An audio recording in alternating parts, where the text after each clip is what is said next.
¿Qué tal, amigos de Teleurban? ¿Cómo están? Soy Ricardo Sánchez Riancho y ya estamos aquí en Ruta con la Cultura para platicar, ya saben, de libros, novedades y un poco de todo lo que hay alrededor de la cultura. Y el día de hoy en particular tenemos un invitado que nos tiene muy emocionados, puesto que él es escritor, por supuesto, como ya saben que siempre hacemos aquí, pero también es terapeuta y es comunicador. Y les estoy platicando de Alex Toledo. Alex, ¿cómo te encuentras el día de hoy? Muy contento de estar aquí contigo y muy feliz porque además te comentaba antes de la entrevista que esta es de las poquísimas entrevistas presenciales que ha habido pues, con esto de la pandemia, ¿no? Todo ha sido virtual, entonces de repente salir de lo virtual es bastante bueno. Claro, no, bueno, te agradecemos mucho que hayas venido. Sí, en efecto, han sido unas cuantas las que hemos podido hacer presencialmente con todos los cuidados. No se preocupen, seguimos siendo muy precavidos. Todos tienen que ser precavidos todavía. Así es. Y el día de hoy, vaya, tenemos mucho de qué platicar porque podemos ahondar desde el hecho de que, a ver, lugar número uno, tú eres comunicador, ¿no? Sí. Y cerca de la comunicación hemos vivido los últimos años una revolución tremenda que tiene que ver con internet y con las redes sociales, ¿correcto? Y yo sé que tú estás muy metido y eres bueno para eso. Dime una cosa, y a lo mejor empezando a entrar también en el terreno de ser terapeuta, ¿cómo crees que esto está afectando la percepción de la gente con respecto a sí mismo a las redes sociales? Es una revolución muy intensa porque las redes sociales al inicio nadie sabíamos qué eran, entonces empezamos a descubrirlo y de repente con la pandemia, o sea, pasaron los años, ¿no? Y de repente como que nos adecuamos a las redes sociales, nos adecuamos a lo que eran, empezamos a testificar nuestra vida en las redes sociales, pero también se empezó a perder un poco la percepción de lo que es real y de lo que está editado, ¿no? Y ahora con la pandemia yo lo que me he dado mucho cuenta es que todo se aceleró. O sea, lo que tenía que pasar en 10 años pasó en este lapso de año y medio, ¿no? Con las redes sociales. TikTok ha crecido muchísimo y sí es preocupante un poco no tener en cuenta esta percepción de lo real con lo que es digital, porque estamos empezando a vivir en una sociedad que se compara con lo digital, que pierde un poco su identidad o la noción de lo que es real, ¿no? Entonces, sobre todo las generaciones más jóvenes caen como presas y víctimas de estas situaciones porque ven a influencers, gente a la que quieren parecerse, a la que quieren seguir, que quieren imitar.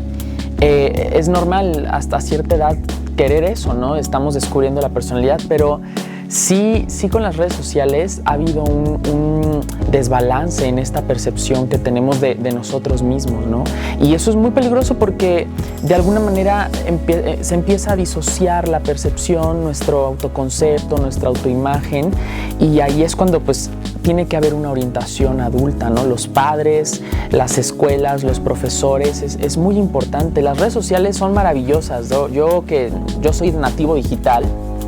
Yo nací en redes sociales, publicar libros es lo más tradicional que he hecho, pero yo empecé en redes sociales, ¿no? Entonces, te encuentran en ebook, ¿no? También, entonces hay una opción por claro, pero yo empecé en redes sociales, ¿no? Entonces son maravillosas, pero sí también he podido ver lo destructivas que son las redes sociales. Hay un libro muy interesante de Ana María Labuenaga. Ella escribió un libro que se llama Linchamientos Digitales. Es una joya de libro porque explica perfectamente cómo funciona esta onda mediática del linchamiento en redes sociales.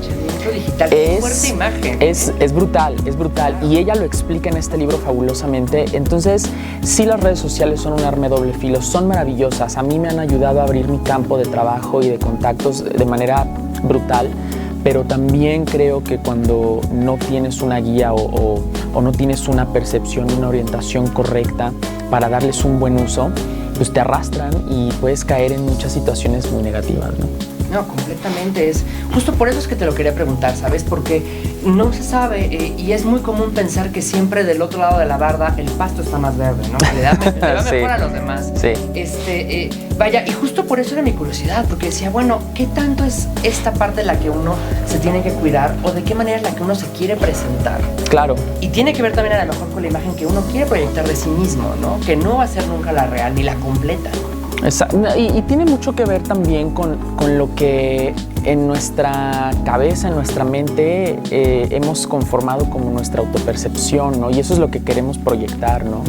Entonces las redes sociales son un escaparate. Es como cuando la gente dice, es que antes de las redes sociales no había gente tan agresiva o no había esto de los haters, ¿no? No, es que siempre ha habido gente agresiva. Siempre ha habido gente muy insatisfecha con sus vidas, siempre ha habido haters. Lo que pasa es que las redes sociales nos dieron una ventana para poder legitimar esos discursos y poderlos exponer de manera pública creyendo que no hay consecuencias.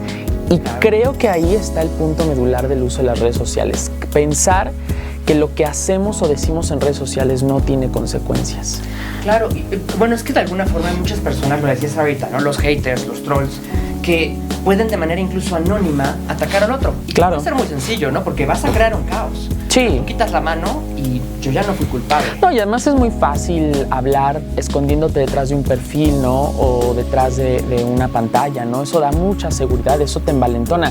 Yo a mucha gente, y a mí mismo también me lo repito, la gente que te tira hate en redes sociales, muy probablemente en la vida real, si te tuvieran enfrente, no se atreverían a decírtelo a la cara, ¿no? Claro, claro. Y más cuando son cuentas falsas, cuando es muy fácil hablar a través de una cuenta falsa, de una cuenta que no da la cara de absolutamente nadie, ¿no? Pero algo que yo he aprendido a lo largo de dedicarme a las redes sociales y de crecer, ¿no? Como blogger, como escritor en redes, es la responsabilidad social que tienes con el contenido que generas. Claro, pero poca gente creo que tiene conciencia de eso y qué bueno que lo estés comentando, porque ustedes en redes sociales encuentran información de todo tipo. Y lo estamos viendo con casos como el de Justop, con casos como el de los influencers que están haciendo cosas innombrables, que son gente impresentable y que pareciera que durante años gozaron de una impunidad o de un campo sin consecuencias, ¿no? Entonces yo creo que al final todos somos creadores de contenido, todo el mundo. Entonces, seas influencer o no, tengas 1 millón de seguidores o tengas 10, eres creador de contenido de alguna manera porque tus likes importan, lo que compartes importa, lo que comentas importa, lo que tú reproduces importa. Entonces, eso te tiene que generar una responsabilidad social porque tú no sabes quién está del otro lado de la pantalla. Yo, por ejemplo, lo he tomado como, esa es como mi Biblia, esa es mi religión de todos los días, crear contenido que esté bien hecho para que quien lo consuma del otro lado de la pantalla lo entienda como quiero que se entienda, no se malinterprete y sobre todo que abone a la vida de las personas y que no les reste. Completamente, oye, y de hecho creo que vamos encaminando para algo que también te voy a preguntar y es otra de tus facetas. Tú eres terapeuta. Sí. El impacto que esto tiene también en la gente, en su día a día, me imagino que también ha modificado el modo en el que uno puede conducirlos o puede ayudarlos, ¿no? ¿Qué le podría decir a alguien que sienta de repente esto, las depresiones que pueden ocasionar las redes sociales? Que eso es tremendo, ¿no? Solamente por estar observando a los demás. Claro. Me imagino que es algo que te toca haber seguido. Sí, y es algo por lo que yo también pasé hace muchos años cuando empecé. Digo, yo me acaba de llegar una notificación hace poco que llevo 11 años con mi cuenta de Twitter, entonces creo que es mi relación más estable y la más tóxica, porque además Twitter es un lugar como minado. Y muy lleno de odio también. Sí, Twitter es una red social muy rara, muy rara, muy rara. Yo les armé arquetipos de personalidad a las redes y Twitter es como el hermano grillero, guerrillero. Instagram es como el hermano padre, hippie, todo está padrísimo. Facebook es como el hermano como familiar. Como familiar son, pero como también aburridón, pero que quiere encajar y quiere ser cool, pero como que no le sale. Entonces es muy raro. Pero Twitter, ahora que me dijeron que tengo 11 años en Twitter, dije, wow, ¿cuánto tiempo llevo ya en Twitter, no? Y en Instagram, bueno, en Facebook creo que ya llevo como 12 o 13 años también. Entonces, yo no sabía todo lo que sé ahora de redes sociales y a mí también llegó un punto en el que afectó mi autoestima ver otras personas, me comparaba, ¿no? Y algo que yo he aprendido con los años y es algo que yo recomiendo es entender que lo que vemos en redes sociales muchas veces no es 100% real, es una parte de la realidad. O sea, la foto que yo me tomo para subir a Instagram es solo un cuadro de mi vida, pero no es mi vida entera. No estoy producido todo el tiempo y no me veo espectacular todo el tiempo y no ando de humor todo el tiempo. Ese es un cuadrito de mi vida, ¿sabes? Entonces, ese cuadrito es lo que yo dejo que la gente vea, porque es lo que yo quiero que se muestre en ese momento, ¿no? Claro, es esa pequeña ventana. Es solo una ventana. Claro. Y la gente se puede asomar, ¿no? Pero entender que somos mucho más que lo que se ve en redes sociales. La gente esa gente maravillosa, exitosísima que vemos en redes sociales, los modelos, gente súper cool que vemos en redes sociales, tienen una vida y también la pasan horrendo y también les va de la patada. y también se levantan a veces sin ganas de vivir y a veces también odian al vecino y mientan madres, ¿sabes? O sea, pasa de todo. Humano. Por supuesto. Y mira que tiene un equipo de producción, porque muchas veces uno ve y digo, no es que hable yo mal de la producción porque para nada, ¿no? Ustedes están viendo una producción muy bonita y no están viendo cámaras, no están viendo micrófonos, están viendo muchísimas personas que están por atrás haciendo todo esto. Pero de alguna forma siempre existe eso cuando hay de por medio un influencer, ¿no? Hay alguien que toma la fotografía, hay alguien que la edita y que la cambia. Claro. Que algunas cosas. Sí, los influencers al final del día son personas que muestran solo una parte de su vida y no solo los influencers, todo el mundo lo hacemos. Todos los que tenemos redes sociales mostramos una pequeña parte de nuestra vida y la gente, para que no entre en depresiones o no entre en ansiedades de por qué yo no soy así, con lo que ves, no te compares. No compares tu vida con la vida de esa persona, porque esa persona solo te está mostrando una milésima parte de su vida. Es lo que quiere que tú veas, pero tú no estás viendo todo lo que hay detrás. Tú no sabes si detrás de esa fotografía espectacular que se tomó antes se había peleado con su mamá o con su papá, o le llamaron y le dieron una mala noticia. Tú no lo sabes, solo estás viendo esa foto que está increíble y está muy bien. Dale like y déjalo pasar. Lo siguiente. Punto. Sabes, es que creo que ahorita estamos viendo las cosas de un modo muy distinto con las redes sociales, pero quizás hace unos años esto mismo nos pasaba con la publicidad. Uno sale a la calle y ve espectaculares, y ve fotografías, veía revistas, exacto, veía publicaciones. Y es básicamente lo mismo, solo que antes era más complicado porque se tenía un equipo un poco más selecto para poder entrar a esos y además porque había menos cercanía, ¿sabes? Claro. Cuando tú veías a las modelos en las revistas, pues decías, pues sí, son modelos de revistas, ¿no? No, ahora casi con esa gente nos llevamos de piquete de ombligo porque las redes sociales nos han acercado a todas las personas, hay contacto entre todo el mundo. Eso es muy cercano, directo, claro.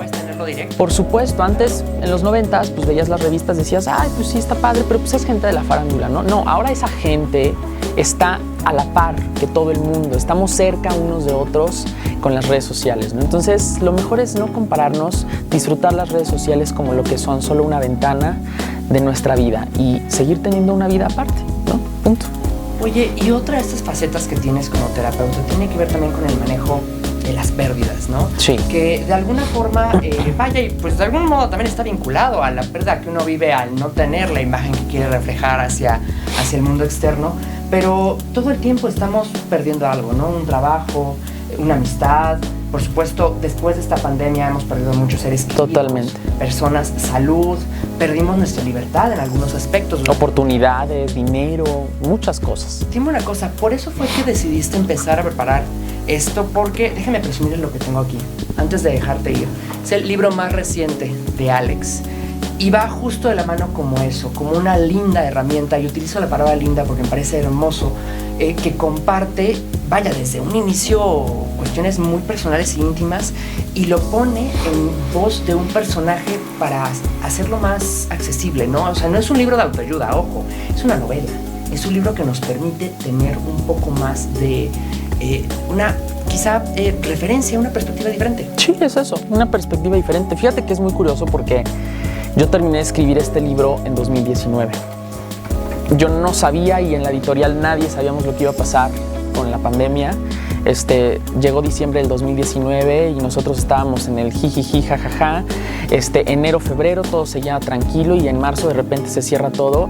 La realidad es que es un libro que iba a salir justo en 2020, pero al inicio, ¿no? Muy al inicio. Entonces por la pandemia se fue aplazando. O sea que tuviste tu propio duelo también, sí, con la salida del libro. Sí, porque al final fue un libro que yo trabajé desde hace mucho tiempo antes, ¿no? Porque yo tenía muchas ganas de hablar sobre el tema, tenía muchas ganas de hacer una novela además, porque como escritor siempre te quieres retar a otras cosas. Es muy cómodo hablar y escribir sobre tu zona de confort, ¿no? A mí me gusta mucho hablar sobre relaciones porque en eso me especialicé, relaciones interpersonales y de pareja. Eso es mi tanque de agua, eso yo me siento como pez en el agua hablando sobre eso, pero ya lo sé hacer muy bien. Y con el libro anterior, por ejemplo, el de Se curan rotos, lo hice, ¿no? Y cuando la gente me dice, oye, ¿vas a volver a hacer un libro como Se curan rotos? Pues no lo sé, porque creo que todo lo que tenía que decir sobre el amor y las relaciones, por lo menos en esta etapa de mi vida, ya lo dije en ese libro. No sé, igual y en 20 años, con más experiencias, vuelvo a hacer otra segunda parte, ¿no? Pero mientras dije, quiero hacer algo distinto y quiero hacer una novela. Porque como escritor te retas, ¿no? Entonces es la primera novela que termino completamente y que se publica mía. Entonces fue muy enriquecedor descubrirme en esta faceta de escritor de novelas, Pero además quería hacerlo con un tema importante, con un tema que nos atravesara a todas las personas, que es la pérdida. La pérdida es parte de la vida porque la vida es un cambio constante y la pérdida entra en esos cambios, ¿no? Entonces yo quería hablar del tema desde una perspectiva muy distinta, quitarle todo este dolor y sufrimiento que nos han educado, porque hemos crecido en una sociedad muy sufrida, que nos ha maleducado emocionalmente porque no nos enseña a tener autocontrol emocional, no nos enseñan a tener gestión emocional. Más con las redes sociales. Y más con las redes sociales. Entonces todos venimos de una estructura social en donde no se nos enseña a estar en contacto con nuestras emociones. Nadie nos habla de la pérdida, nadie nos habla del duelo, cómo se vive un luto, nadie nos habla de la muerte, ¿no? Entonces yo quería hablar de eso en este libro y quería hacerlo a través de una novela porque hacer manuales no es como que lo mío. No me gusta. Yo no aprendo con manuales. Yo muchas de las cosas que he aprendido y que me han enseñado otros es a través de historias. Entonces creo que además somos personas, los humanos por naturaleza nos gusta que nos cuenten historias. Y qué mejor que contar una historia para hablar de un tema tan importante como lo es la pérdida y hacerlo desde un punto de vista en donde se puede resignificar la pérdida. No quedarnos en el drama y en el sufrimiento de ya el mundo se me cierra. No, es resignificarlo, ¿no? En terapia muchas veces cuando trabajo la pérdida es enseñarle al paciente que la pérdida siempre se presenta para que pongamos en práctica y trabajemos algo que de otra manera no podríamos trabajar, que de otra manera no te darías cuenta que necesitas trabajar en tu interior, ¿no? Entonces la pérdida es una gran maestra. Duele, por supuesto que duele, y es válido sentir el dolor, por supuesto, pero después del dolor tiene que haber algo más. Y eso es lo que yo quise plasmar en este libro. Creo que se logra. No les voy a adelantar mucho porque evidentemente quiero que lo busquen y lo lean. Pero él inicia incluso contando una experiencia personal en la cual sí. De niño jugabas, bueno, no jugabas porque es un practicaba taekwondo, sí. Y una persona que se volvió muy importante en ese espacio la perdiste y siendo muy joven, tenías creo que 14 años. Sí, cuento en la introducción del libro, cuento la historia de Denise, una compañera que después se volvió mi amiga de taekwondo, peleábamos juntos, íbamos a los torneos juntos. Y es muy curioso, Denise falleció y lo narro en la historia, en la introducción. Esto lo puedo decir, no es spoiler. Denise por eso lo comenté. Sí, Denise muere en un accidente en su casa, ¿no? Un incendio, es muy triste. Y para todo el equipo de taekwondo fue muy triste porque Denise era una pieza muy importante del equipo, ¿no? Y era una amiga que yo estimé y quise mucho. Hicimos una amistad muy entrañable. Y es muy curioso porque yo de Denise me sigo acordando cada vez que escucho a Julieta Venegas porque a ella le encantaba Julieta Venegas, le fascinaba. También lo dice en el libro. Ajá, entonces yo hasta la fecha no hay día que no escuche a Julieta y que me acuerde de Denise, ¿no? Entonces para mí explorar y contar eso nuevamente fue como abrir esa caja, ¿no? De mis propias pérdidas, ¿no? Entonces este libro no solamente está alimentado de las pérdidas de las personas, de los eventos en donde yo he tenido oportunidad de acompañar a la gente que ha perdido, sino también de mis propias pérdidas, ¿no? Y cómo este libro a mí, por lo personal, me ayudó a reflexionar sobre esas pérdidas y a verlas desde otra perspectiva. Y además me ayudó también mucho a sanarlas porque en realidad es una novela de ficción, es fantasía, es una historia de fantasía. Entonces, hablar de un tema tan fuerte como la pérdida o la muerte de manera tan cruda no me parecía opción. No, es bueno que le des un poco de distancia. Exacto. Es bueno darle distancia. Entonces, yo quise hablar de este tema porque tú sabes que en nuestra cultura a la muerte siempre se le ha dado un cariz como de sobrenatural, oscuro, de terror, algo como muy místico. Mira que somos mexicanos. Exacto. Muy estrecha, muy compleja con la muerte, pero cuando se presenta en la realidad nos impacta. Porque como lo he dicho en otras entrevistas, nos damos cuenta que la muerte no sabe a pan de muerto. La muerte no es tan folclórica como el 2 de noviembre, ¿no? No hay flores de cempasúchil alrededor. La muerte es la muerte y punto. La pérdida es la pérdida y punto.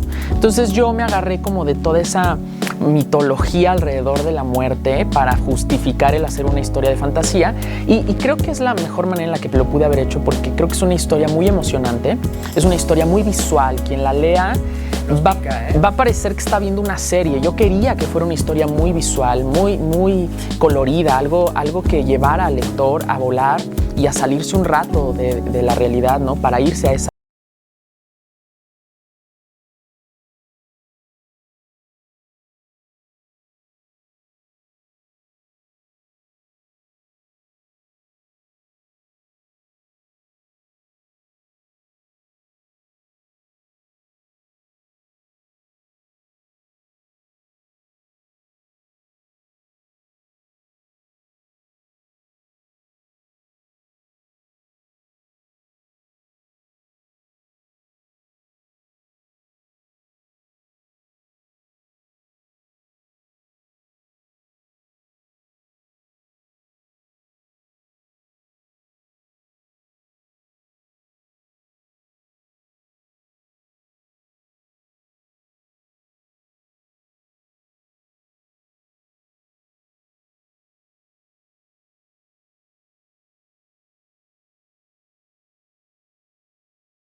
que tenemos nuevas entrevistas. Estén al tanto y mientras tanto, busquen el libro.